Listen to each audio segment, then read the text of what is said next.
Well, could you clarify what the fourth quarter was in China in terms of sales and what precipitated the decline that you talked about briefly on stage? Well, we're going to wait for specific numbers until we do the quarterly earnings call. And in any case, we don't usually break it out by region because people draw too much from these quarter-to-quarter fluctuations. I'd say China was certainly a lot weaker than expected. Mostly, I think, because of misperception about the difficulty of charging, which we're correcting. And we are seeing now an uptick in our sales in China. They just weren't all that significant in the fourth quarter. But it was more than made up for by demand in Europe and North America. And I think the China situation is temporary and will get corrected later this year. And that's been this percent. Charging. That it was hard to charge. With Norway's business lately, the oil price has collapsed. Analysts don't expect to see $100 in several years. How is that going to affect your value proposition to customers and sales? Well, I think it's not so much a question for the Model S or the Model X, which is a fairly expensive car. I think not many people are choosing to buy or not buy the Model S because of gasoline prices. It will have more of an effect on lower cost cars, but the challenge there is just to make sure that the cost of a mass market electric car is low enough such that the gasoline price drop is not still makes it an economically sensible decision for somebody to buy. There's no question that gasoline prices will have some negative effect on mass market cars. I don't see it having an effect on Model S or X. Charlie Vogelheim, Motor Trend Audio.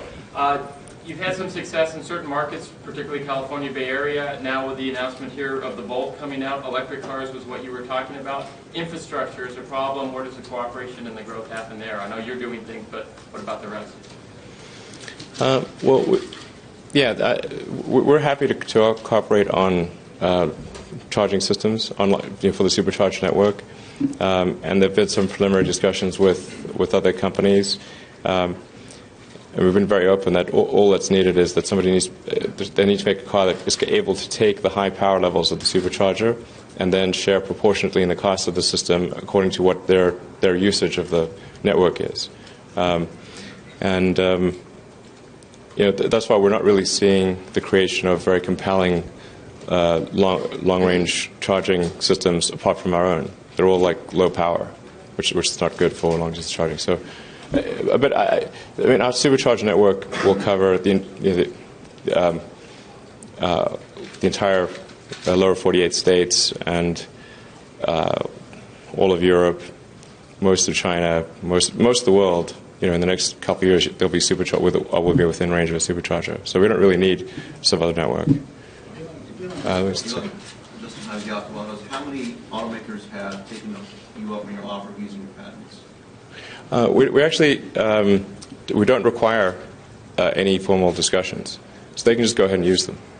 Is there a licensing process? No, you can just use them, which I think is better because then you don't have to get into any kind of discussions or whatever. So we don't know. I think you'll see it in the cars that come out, if they choose to use them. Okay. Dave Shepardson, Detroit News.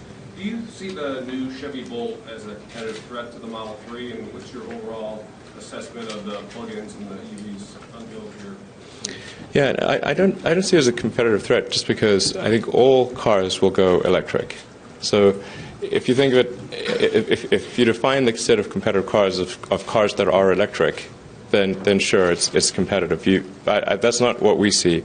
It's the competitive set of all cars, not simply cars that are electric. And there are 100 million new cars and trucks made every year.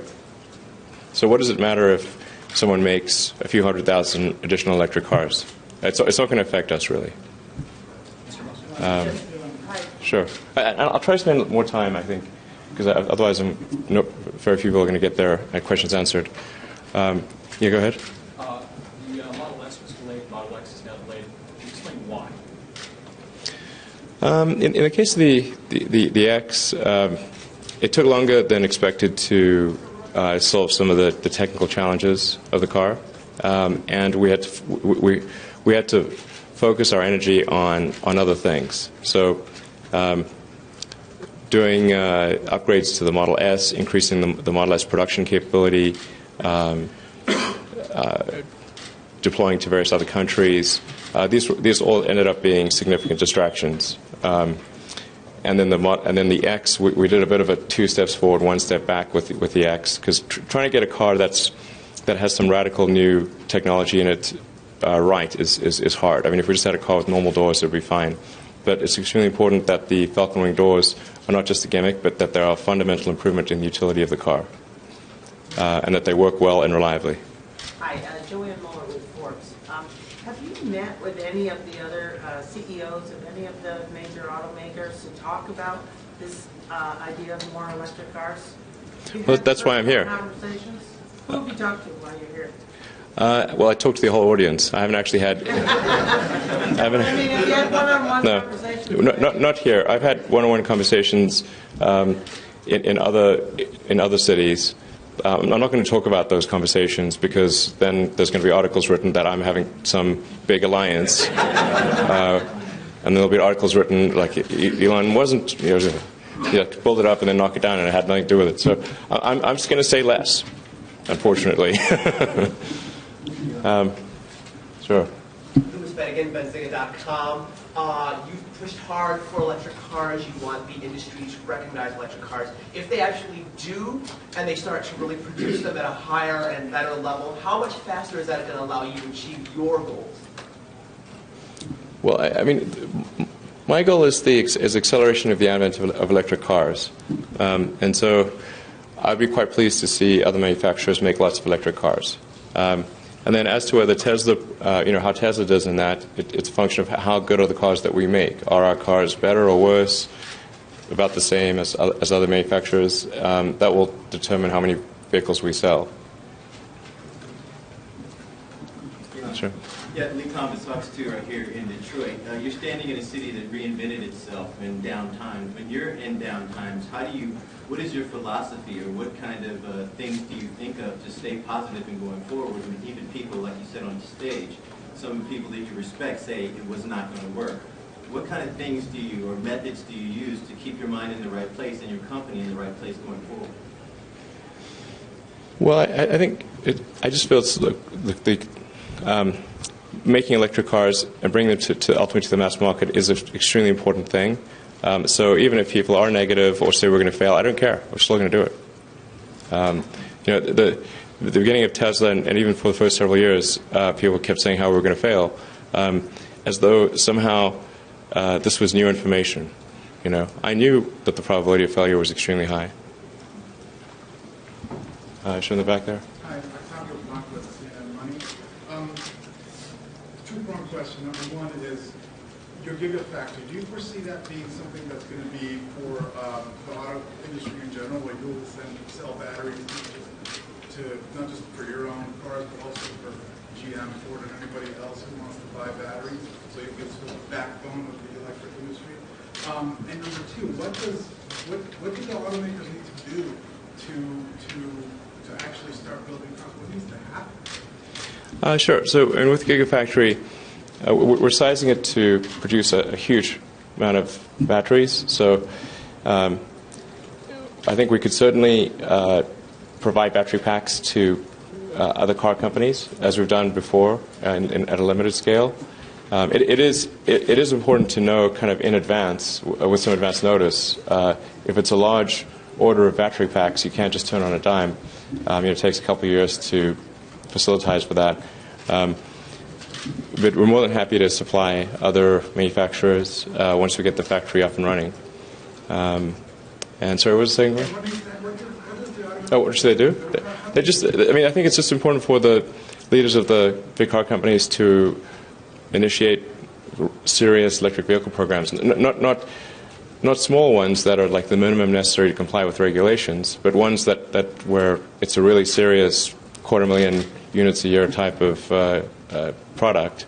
And you kind of need to go at that sort of volume in order to get the economies of scale to make the car affordable. So it is a bet, but it's the right bet, I think. I was pleased to see Mary Barra, sounds like they're going to do something significant there with the Bolt, and it's great. That's okay. Hey, so they're very vocal about the need for, Gabe Nelson with Automotive News. So you've been very vocal about the need for other companies to produce EVs to reduce emissions to do with climate change. If that's the case, then why so critical of hydrogen fuel cells, which are another pathway to zero-emission vehicles? I mean, do you regret having been so critical? Do you stand by those comments? I don't want to turn this into a debate on hydrogen fuel cells because I just think that they're extremely silly. And the people have published. There's multiple sort of rebuttals of it online. It's just very difficult to make hydrogen and store it and use it in a car. Hydrogen is an energy storage mechanism. It's not a source of energy. So you have to get that hydrogen from somewhere. If you get that hydrogen from water, so you're splitting H2O, the electrolysis is extremely inefficient as an energy process. If you say took a solar panel and used the energy from that solar panel to just charge a battery pack directly, compared to try to split water, take the hydrogen, dump the oxygen, compress the hydrogen to an extremely high pressure or liquefy it, and then put it in a car and run a fuel cell, it is about half the efficiency. It's terrible. So why would you do that? It makes no sense. And then hydrogen has very low density. It's a pernicious molecule, likes to get all over the place. You get metal embrittlement from hydrogen. If you get a hydrogen leak, it's an invisible gas. You can't even tell that it's leaking. But then it's extremely flammable when it does and has an invisible flame. If you're going to pick an energy storage mechanism, hydrogen is an incredibly dumb one to pick. You should just pick methane. That's much, much easier, or propane. Hydrogen fuel cell, the best case hydrogen fuel cell doesn't win against the current case batteries. So then obviously it doesn't make sense. That will become apparent in the next few years. There's no reason for us to have this debate. I've said, my piece on this. It will be super obvious as time goes by. I don't know what we're saying. So. Cliff Banks of the Banks Report. As Tesla begins to sell significantly more vehicles at a much lower price, that's going to change the retail experience that you guys provide now, especially in areas such as handling the trading. You take the trades from other brands, handling the financing. How are you guys preparing for that new world for you guys? Yeah, for us, trade-ins are relatively. These trade-ins of Model S's are relatively low because they've only been in production for a little over 2 years. But it will become more of a thing over time, so we're going to have to develop that infrastructure and figure it out. It's something I think we'll probably have to sort out this year. Mr. Musk, earlier you said that you foresaw Paul Henley from AFP, Associated Press, you said that you foresaw fracking could open up resources, hydrocarbon resources that would multiply the available resources tenfold. That would seem to think that you see that gasoline prices are going to be low for a generation or more. They're going to be low for a long time, yeah. For a long time. Yeah. So in your own soft-spoken way, I think you're afraid what it's going to do to the electric car industry. I mean, there's no financial reason to do the change. There is a financial reason still. I mean, what it does. I wouldn't look at this as though it's a quantum change. It's a continuum. So it's still way cheaper to run an electric car than a gasoline car, even at $40 or $50 a barrel for oil. It's still way cheaper. It's just that the delta is not as big if you're comparing it to $80 to $100 oil. So what the net effect is it reduces the economic forcing function that would normally be there as a result of the scarcity of oil, and so the rate of adoption of electric cars will be slower. That's what it means. It's not now electric people won't buy electric cars. There's less power in the economic forcing function. Would it make sense for you to be making I do think it's important. Now. I think it's extremely important that we establish a carbon tax. This is a carbon tax that would apply to all carbon-producing entities, so power plants, to anything that, so both to electricity generation from hydrocarbons as well as production of gasoline or consumption of gasoline. And I think that will also increase the price of electricity to the degree that the electricity is coming from hydrocarbons, and it will increase the price of gasoline. But I think this is important because right now we're consuming this extremely valuable common good, which is the carbon capacity of the oceans and atmosphere. And we're not paying anything for that consumption. This is like having the garbage pile in your street and nobody's paying for it. And the garbage gets higher and higher. Eventually, terrible things happen. So it's just very important to put a price on, if somebody's dumping chemicals in the atmosphere, they need to pay for it. Automotive News Europe. You mentioned that your sales are going very well in Europe. Can you tell us which markets are driving that and whether you see another year of growth in 2015 in Europe? Yeah, actually we're seeing broad growth in all of our markets in Europe. So in the second half of the year particularly we saw quite significant growth in Northern and Western Europe. So our sales in sort of Italy and Spain are very tiny. But as you get sort of north, Benelux, Switzerland, Scandinavian countries, UK, we're starting to see some progress also in France and Germany, and Austria, of course. So it's looking quite good actually on the European front. Do you expect to increase your sales in 2015 in Europe? Probably. Eric Kessler with the New York Times, second paper. A quick question on China, if we go back real quick. Could you unpack a little bit what the charging issue was? Was it an issue with the Chinese consumers understanding of all electric cars and how they charge, or just the Tesla specifically? Yeah. Actually, real quick, could I try for like a water or something? Oh, there's okay.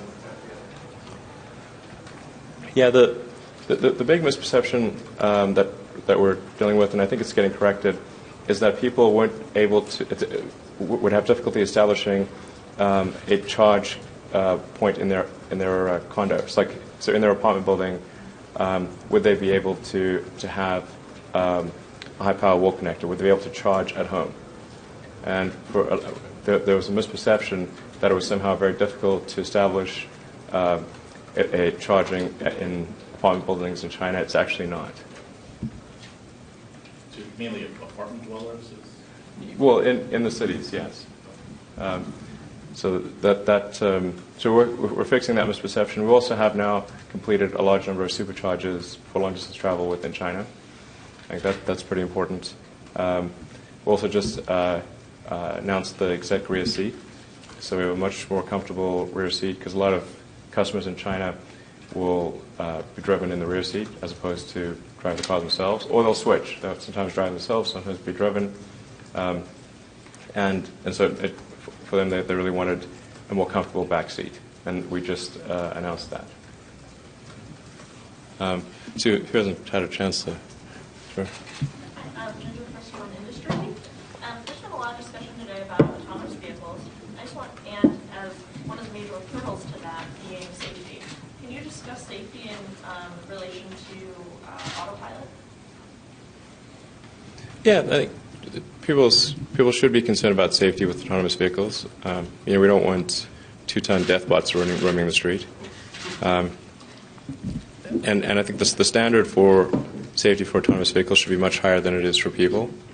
And I think probably to go to full autonomy, I think we'd want to show statistically that it's more like a factor of 10 safer than a person. And I think most people would say, okay, if it's 10 times safer than a person, then it's good. And then we need to prove that. So I think we'll really have sort of mainstream cars capable of full autonomy in 5 years or less.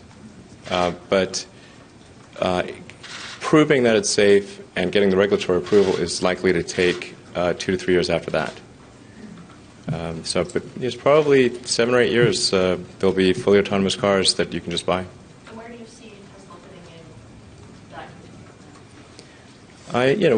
I think we'll be first to market with autonomous, with the most advanced autonomous features.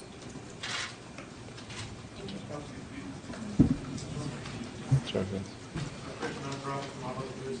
It seems to me that your vision of a mass market electrical vehicle kind of depends very heavily on the Model 3. Can you deliver a Tesla experience at a $35,000?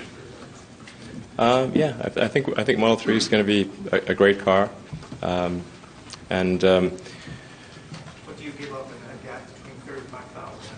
well, it will be a smaller car. Yeah, so for one thing, it'll be smaller, probably 20% smaller than the Model S, Model S is a fairly big car, and obviously it'll be made at a sort of 5 to 10 times higher volume, so that's economy of scale to be had there. Some of the elements that are sort of maybe come for free with the Model S might be options on the Model 3. But for the Model 3, like the biggest thing that I'm kind of struggling with is I really want the Model S to be something different, not just be a smaller Model S. So how do we make a car that's really way different from any other car on the road in a way that's really useful and just doesn't feel like a weird mobile? Yeah. You talked about profitability in 2020 when the Model 3 is in full production. Is that the time frame that you think investors are anticipating? Oh, I'm sorry, John Lippert at Bloomberg, I'm sorry. Do you think that's what... I honestly don't know what investors are anticipating. And I've certainly said that Tesla's expectation is that we will reinvest our cash flow into developing new technologies, new products, and increasing our production volume for many years to come. So in that context, obviously, one should not expect near-term profitability. Now, that said, I think we will have like non-GAAP profitability before then. I'm just not sure that we'll have GAAP profitability before 2020.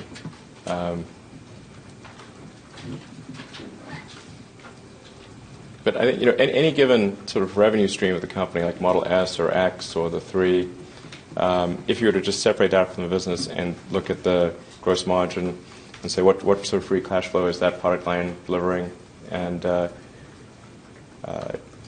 you looked at each one, it would look very compelling. And the only reason it doesn't look maybe financially compelling is that when you combine these things and you're also at the early stage of new products and you're spending a lot on new products, the combined thing may not look good, but it looks good if you parse it out by vehicle. Sure. Not asked. Mark Fields at Ford has said has stripped down the Model S to become familiar with the design. Are there any elements to the Bolt or any of the new electric vehicles that you'd like to emulate or intend to do something similar? No. Can't think of anything. We have time for about 2 more questions. All right, so who hasn't had a chance, I guess, for that? Tom Krisher, Associated. If GM is successful in coming out with a $30,000 Volt, you can go 200 miles on supercharged. Do you have to reassess the price point of the Model 3s? Well, I think they're saying $30,000 after the $7,500 tax credit, so they're really saying $37,500. When I say $35,000, I'm talking about without any credits. So technically, we actually set a lower number than them. Sure. Deanne Durbin from the Associated Press. I'm curious, do you intend to stay at Tesla through the 2020, maybe even 2025 timeframe, or? I'm not sure I'll even be alive in 2025. Well, civilization will still be here. I don't know. Are you itching to move on to something else? I mean, you're a bright guy. You've got a lot of interest. Do you want to move on, or do you want to see this through that long? I'm committed to stay at Tesla as long as I'm alive. So if I'm not dead, then I'll be at Tesla. I might not be the CEO of Tesla.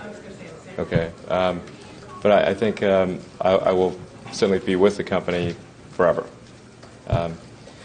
And what I have said is that I'm committed to be the CEO through volume production of the mass market car, because that's what I set out to do. So once I've, many years ago, set out to do that, accomplish that, then I'll reevaluate whether it makes sense for me to be the CEO or whether perhaps somebody else should be the CEO, and I just spend time on kind of product development and engineering, which is what I like to do. I'm not sure most people, if people actually realize that most of my day is actually engineering and design. It's not anything, it's what I spend 80% of my time on. So, sure. I'll do one more. Sure, go ahead. Mark Rexon with Consumer Reports. You've made a lot of... I love Consumer Reports.